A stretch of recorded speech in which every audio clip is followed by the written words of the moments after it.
based on per 100,000 people. Okay. But it's number 2. I got that written out right here. I've got a record. You do? Yep. Hopefully it works. You're good. We got a new speaker. Is that a person or is that a box? What's that? A box?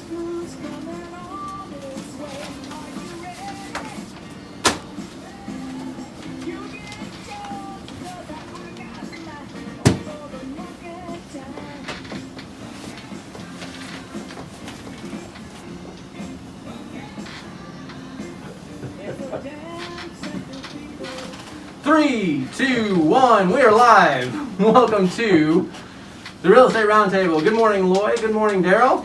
Oh, I forgot about the mic. I forgot to pull the mic up here. Good morning. Good morning, Ronnie and Loy. And How are you? everybody. Before I go any further, I have to tell Ronnie, you sound great. I mean, you sound, I told you this 3 or 4 weeks ago, how much more enthusiastic he sounds or whatever, because when you first started this thing, it was okay, but he's really developed into an enthusiastic announcer and whatever you call this position. I used to call it a disc jockey. I'm sure you don't say that anymore. But you really sound, I can't see it. Where are you? There you are. But good job. Really, really good job. And I enjoy listening to him in the morning. Ronnie is like you. He is not a show business novice, you know. Well, no, that's right. He That's is, right. but yeah. Been on some big stages. And now we got to give him a raise. Uh-oh. All right. Well, yeah, I asked for a raise one time, and the guy said, just paint the floor under your feet. You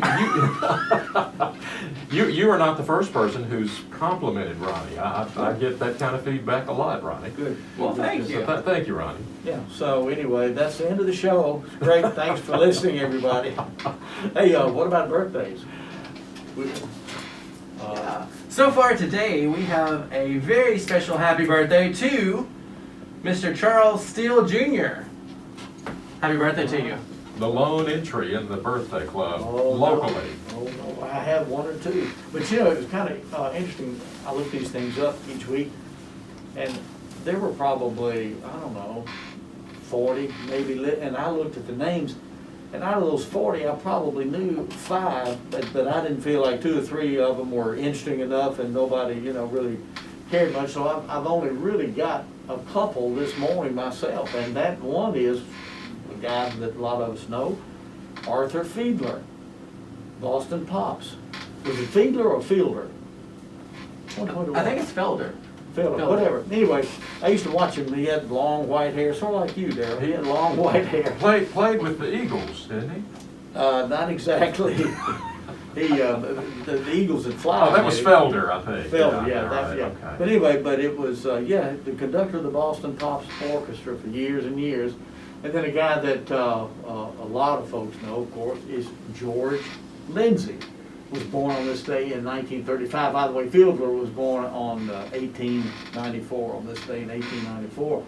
But Lindsey, who's well known as Goober on Andy Griffith's show, and spent several years there. That might have been one of his first TV sitcoms, I would think. Somewhere on my phone here, I have a picture of myself, George Lindsey, over at the old radio station. He came in one day and they told him, they said, hey, there's an Andy Griffith freak who works here, and he looked me up, and we posed for a picture. You know, it's interesting, I read something the other day about the Andy Griffith show, which is obviously on every day for, I'd say maybe 2 or 3 hours. They run those 30-minute shows back to back on 2 or 3 different cable channels.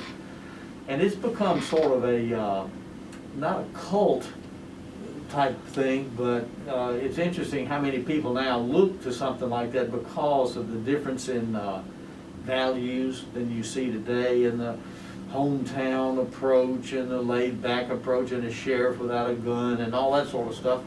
And very down-homesy, folksy sort of thing. And you certainly don't get that in anything else today. You don't see any sitcoms like that.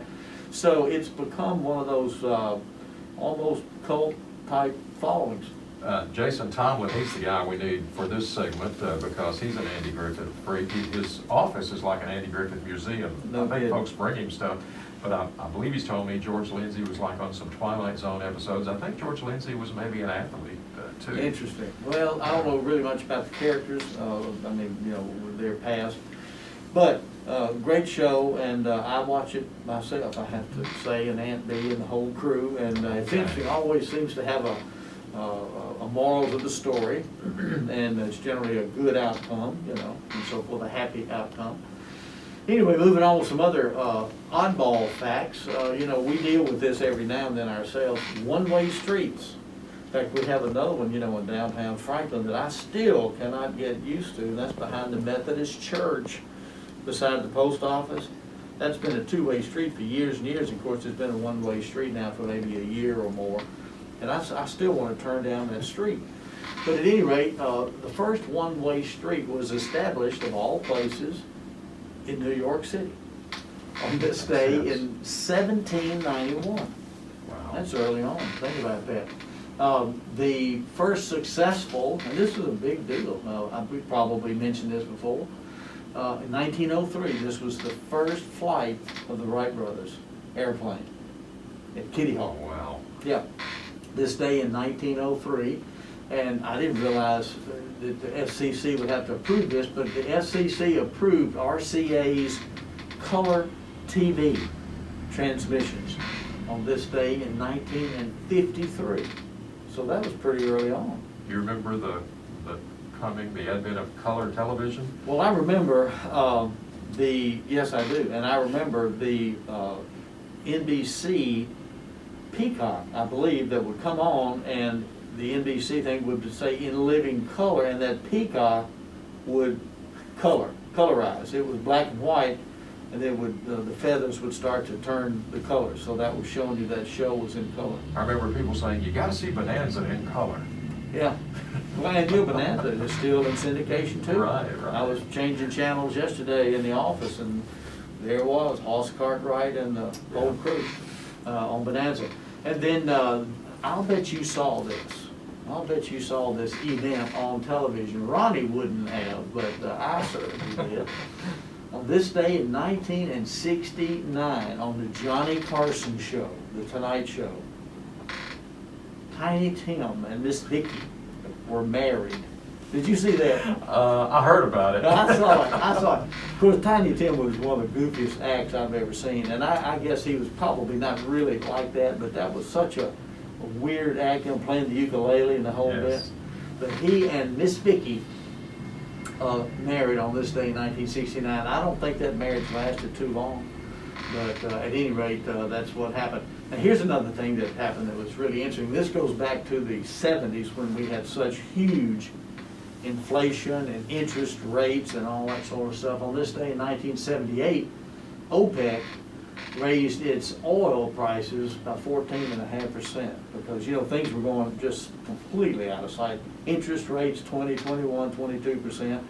House loans, mortgage rates back in those days were 17, 18%. Aren't you glad you weren't a realtor in those days? Oh my goodness, can you imagine? But I guess, you know, people were, you hate to say used to it, but they accepted it because there was no alternative. I mean, you just, and you know, it's sort of like gasoline. It kept going up. Well, you had a choice. You could walk or, you know, ride a bicycle or something, or drive and put that gas in your car. You hated to do it, but, and then of course that created gas shortages, but gas shortages actually were back, going back into the early 70s, like 73, But 74. this year sighting was what year? For the OPEC was 1978. Okay. During Wow. Jimmy Carter era. And you know, talking about oil prices and gasoline going up and gas shortages, do you remember when the speed limit on the interstate was dropped to 55 miles I an hour? certainly do. Oh my goodness. I mean, I grew up, I hate to say it, you know, speed limit was 75 and most people drove 85, 90, you know, and no big deal. They still do today, of course, but they've gotten back up to that. But when that speed limit was dropped to 55, I was on the interstate that Monday morning, and I've never seen such a, it was so weird because most people were driving 55. big truckers, you know, the whole bit, just driving 55 miles an hour. And you think, I'll never get used to this, and I just couldn't do it. And it stayed like that a while. It did stay like that. People, obviously, even that day, more than likely, but certainly the following weeks, kept creeping up, and it just was so hard to stay at 55 miles an hour, even with cruise control, you know, things like that. But that was an odd deal. Here's another odd deal. I always come up with these odd deals. In 1986, Wayne Newton, we all know him from Dunkershane, and if anybody's been to Las Vegas, you've probably seen Wayne Newton perform out there. He won a $19.2 million lawsuit against NBC, the network, NBC. They had tried to connect him or associate him with the mafia. He probably was, but they couldn't really prove it, and he sued them because they really didn't have the proof that they needed. And he won the lawsuit, $19.2 million, and that was in 1986 dollars. That would be, golly, probably 50 million today or more. Seems like I've heard, you know, about his falling out with NBC, and I can't remember if that was with a news division or the entertainment division, you know. It seemed like I remembered there was bad blood between Johnny Carson and Wayne Newton at some point. Well, it could have been. But I'm not sure. I don't know, but that was a big deal. And then this was another big deal. This is something that you don't normally expect, and this happened in 2002, and that was McDonald's announced, they let the news media know that they were going to announce for the first time in their 47-year history a quarterly loss in profits. So I don't know whether they've had that since then, but that was probably a pretty big deal. In 47-year history, they were showing the first quarterly loss. And then moving on, a couple more little odds and ends. Carl Perkins, you know, Carl was a songwriter, singer, performer, and so forth. Wrote Blue Suede Shoes on this day in 1955 and then recorded it a couple of days later. Blue Suede Shoes. I've got a picture of him, Elvis, and Johnny Cash, and Jerry Lee Lewis. All four of them standing in the studio. I'm sure you've probably seen that iconic picture. Here's a really unusual combination of things. Judy Garland, one of the greatest performers that ever lived, and the Supremes were on the same show in the Houston Astrodome. Really? Yes, on this day in 1965. Judy Garland and the Supremes. That doesn't hardly mesh, does it? No. I mean, but they were on the show together. And the Beach Boys, we all love the Beach Boys, played a special performance for Princess Margaret at the Royal Albertson Hall on this day in 1970, which they were in their heyday in those days, in 1970. But anyway, just some odds and ends that happened there in history, and a couple of birthdays. There's so much of that stuff that's been preserved and is out there floating around on YouTube. You know, all that great stuff. I just wish, Loy, that technically things had been a little better, you know, because now it seems like these big venues like Wembley Stadium and stuff, the sound is, you know, pretty incredible. I guess the technology's come a long way. I'm thinking, boy, I wish we could have heard it as they heard it back in, and maybe they didn't hear it that well back in those days. And that's true. You know, when you go to a concert today, the sound is pretty darn good. And I remember years ago, back talking about sound, the Exotics had a sound system. We just bought a sound system that in the day was the best around, because we wanted the best equipment and all that sort of stuff. We had the best amplifiers and all. I mean, we bought that stuff as an individual. Billy would buy his, Glenn would buy his, and so forth. But as a band, we had to have a really good PA system. So we bought this really outstanding PA system from Cotton Music down in what's now Hillsborough Village. But at any rate, we were Cotton was called as wanting to supply a backup sound system for the Four Seasons that were coming in to perform at Belmont. And that's when the Four Seasons were really in their heyday as well. So Richard Cotton called us and said, hey, you know, that new PA we just sold you, they need a backup system at Belmont for the Four Seasons. Would y'all mind going over and setting up your PA? In the event their PA system didn't make it. That was in the contract at Belmont. had to supply a backup PA system. So we thought, oh, of course we will. You know, we thought, hey, this is hot stuff. So we went over and set up our PA on stage and all that stuff, tested it, you know, and we thought, wow, this is really great. You know, the Four Seasons. Well, anyway, the Four Seasons truck arrived on time. And when I say truck, it was a trailer. It was a tractor trailer with their equipment. Now, I'm not talking about a bus like the Exotics had, like a van. Theirs was a tractor trailer. They had a rig. Oh my God. When they started pulling their stuff out, it was this typical, what they called in those days, voice of the theater. I don't know what they call it today. But these huge boxes, they were probably 6 feet by 6 feet by 6 feet, you know, and all that. And they had 4 of those things that they stacked up, 2 on each end, one on top of the other, and all this other stuff. And we just were standing around trying to hide our PA system. We were taking it off the stage and putting it down on the floor and standing around it. And the Four Seasons walked in and they were, you know, kind of checking things out. And it turned out that the Four Seasons thought that I worked with Belmont, and Belmont thought that I worked with the Four Seasons because, you know, I go in Walmart today and people ask me where the shoe polish is or where the, you know, the diapers are or something, and just because I look like a clerk. So I look like a clerk, I guess, in those days. So anyway, one of the guys at the Four Seasons would say, "Can you get this thing cleaned up, or this?" They had some leaves in the dressing room or something. We wanted it swept out, so I had to go find somebody with Belmont to get a broom and, you know, all that kind of stuff. So I was the liaison. But the PA's a far cry from our story this morning. But anyway, but the PA system, since you mentioned that, theirs was really quite good, even in those days. In the that would have been probably 68, 69, maybe 70, something like that. And theirs was very, very good. But of course now they've even gotten so much better. It's just amazing. But it was really a good system. You being this person that's kind of every man, do you ever go with it when somebody comes to you at Walmart and they think you're an associate and they ask you, you know? Well, if I know, I mean, honestly, truly, I don't want to embarrass somebody. But if I know where something is, I'll say, yeah, it's right over here. I knew you would. It's on aisle 12. I knew you were going to say that. Yeah, but I never go to the mic and say, you know, clean up on aisle 13, you know, where some kid knocked over the ketchup bottle or something.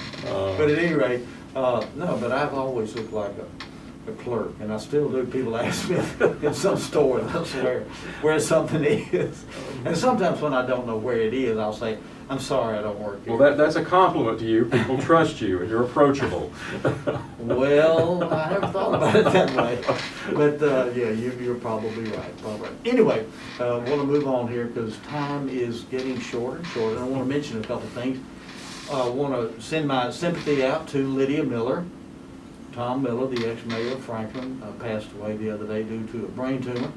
And boy, what an odd deal, you know, that was. But anyway, thanks to Tom for his service in Franklin. He was involved in lots of things, in addition to being mayor.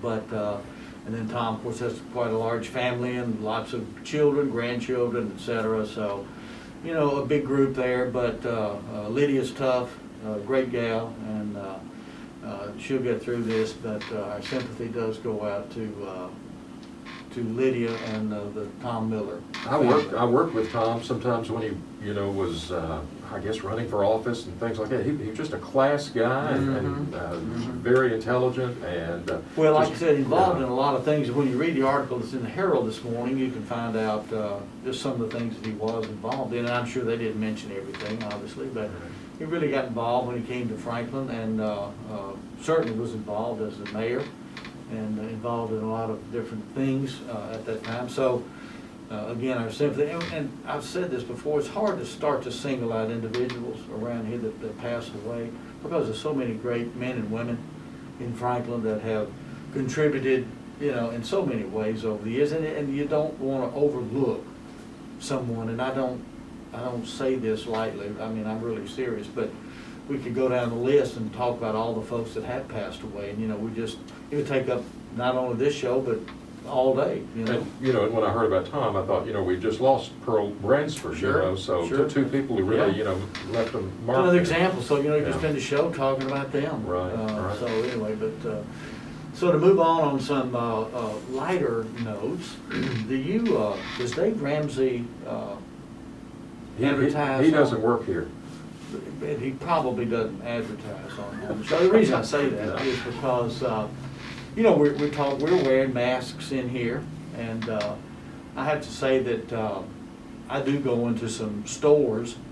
They all have wear a mask signs on the doors. Home Depot, downtown Franklin, restaurants, they all have these signs that, you must wear a mask. But I'm still amazed at how many people don't wear a mask, and even particularly in stores like, and I'm not trying to single them out, Home Depot. I was in there the other day, and I went down one particular aisle, and there were 3 men standing in this aisle. They weren't necessarily with each other, but there were 3 guys standing in the aisle, no mask at all, and I don't mean hanging on an ear. They should have a mask, and yet the place has a sign on it that says, you must wear a mask. And then I was downtown, I don't know, Friday, Saturday, running around downtown Main Street, and there were a lot of people that had masks on. I was in and out of some of these stores, and some did and some didn't. So with Tennessee, according to the newspaper this morning, being number 2 in the nation for coronavirus, you'd think that people would want to do something to protect not only themselves, but people around them. But I still see a lot of people without a mask. Now, should the stores really police that? I guess they probably should, but it looks like they don't. But at any rate, I would encourage people, and I'm one of the world's worst. It took me a long time to really believe in the mask, but here I'm sitting with one on, and I really say I wear it most of the time. And certainly out in public and out in stores and things, because I don't want to get sick, but I want to give somebody something if I have it, whether it's a cold or coronavirus or whatever. So, but the reason I brought up that deal about Dave Ramsey, Ramsey's made a big deal about being a Christian guy and all these kind of things, and almost an evangelist, a televangelist, or whatever you want to use.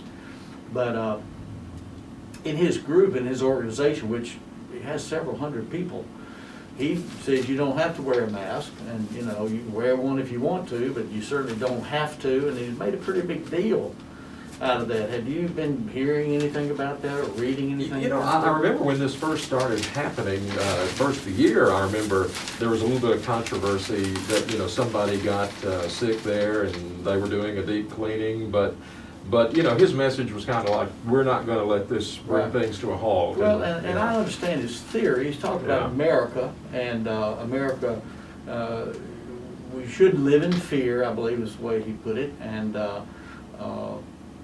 it's America, so you can make your choice. You do have a choice. But he's suing, I think, Gaylord, because Gaylord didn't allow them to come to one of their resorts in Kissimmee, Florida, I believe, for one of his extravaganzas or whatever he has, where people come and learn to get out of debt, things like that. And so he's suing them for $10 million due to, I don't know whether he's saying breach of trust or whatever, but he was basically saying, we're not going to come down there and you're not going to force us to wear masks. And so they said, well, maybe you should change. So anyway, he changed the venue to, I think, the Marriott here, or maybe even to his office building. But what disturbed me about all of that, it's not so much that you don't have to wear a mask, and he didn't want people to work from home either. He wanted, and so if you're an employee and you were concerned, and you'd feel funny if you wore a mask and nobody else around you, he didn't really want you to work from home either, according to these things that I've read. But what really threw me off guard was he was talking about, and it's in the Tennessean. Somebody apparently was recording his speech to the employees or something. He says, and here's this quote, that everybody gets to choose what you want to do. This is America. It's a voluntary thing. You choose what you want to do. But this is what really got me right here. He was talking about the Marriott, where he was going to hold this thing, enforcing the ticket, not the ticket, but the mask rule, by giving a ticket or something like that, to somebody that doesn't have on a mask. So he says, we're not going to have someone pay a $10,000 ticket to have some $8 an hour twerp at Marriott giving them a hard time about wearing a mask. So Ramsey is quoted here as calling a lower level employee, for example, that might give somebody a ticket or say, hey, you need to wear a mask or something at the Marriott, call them an $8 an hour twerp.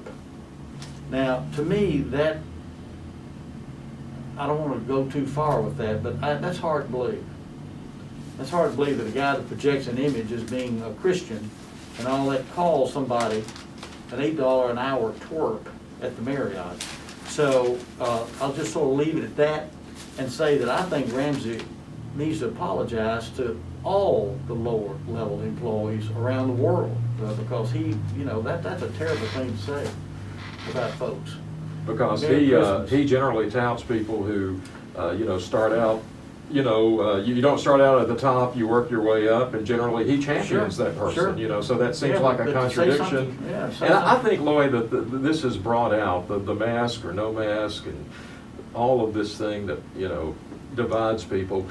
Everything now is over the top. You know, you mentioned the stores. Yeah. To me, they're in a predicament because Yeah. people are so confrontational now, Yeah. and everything is on, you know, tape now or Yeah. with a cell phone. Yeah. So it's, Yeah. these are strange times. Strange times, but to make a comment like that, and that was in his organization, I guess he didn't expect anybody to be taping it. Because he, you know, he's done a lot of good for people, and you know, Sure he with has. and he's done good for himself. I'm sure he has. help. At any rate, hey, Yeah. onward and upward. This is a real estate program. This is not a get out of debt program. This is get into debt. We're gonna Let's get buy a you. We're gonna house. get you your own talk show where you can delve into these things Let's even buy more. a house and you know all that. Real estate is still very hot. We still have the same old broken record excuses. We have such a low inventory. It's very unusual. Even houses that pop on the market to be built, that are under construction, they sell immediately. I get this hot sheet every day that shows new listings and all the sales and the activity. And they've got just a picture of a blueprint. They don't have a picture of the house. And it's already under contract because it became available. The construction started and the price was put out there. What's interesting about pricing a house, if you're building a house which takes maybe 5 or 6 months, it would literally cost more to build it 6 months from now just because of the package, the lumber, things like that will go up in that period of time. Now I'm sure the developers are factoring that X percentage in to their cost, but price of lumber will be higher in 6 months than it is today because we've had, again, so many natural disasters, hurricanes and things like that, taking lumber to rebuild and so forth, other areas of the country and other areas of the world. But at any rate, real estate is still a great investment, there's no question about it. And if you're in that mood of buying or selling, or you just want to talk about real estate values and need some information, I'll be glad to help you. Just give me a call, Loy Hardcastle at Bob Parks Realty, 615-790-7400, and or come and see us. We're in the Harper Square building on the first floor, right behind Landmark Booksellers. Love to see you and talk to you. And Darrell, hope you have a great weekend. We'll do this next week. We'll be but back we may next do week. it early because Christmas is on Friday. We're in Friday. good shape. Never mind. Yeah. Got to keep up with it. Ronnie, thanks for everything, and we'll Boy, see thank you you. guys soon. All right. Merry Christmas. See you next time.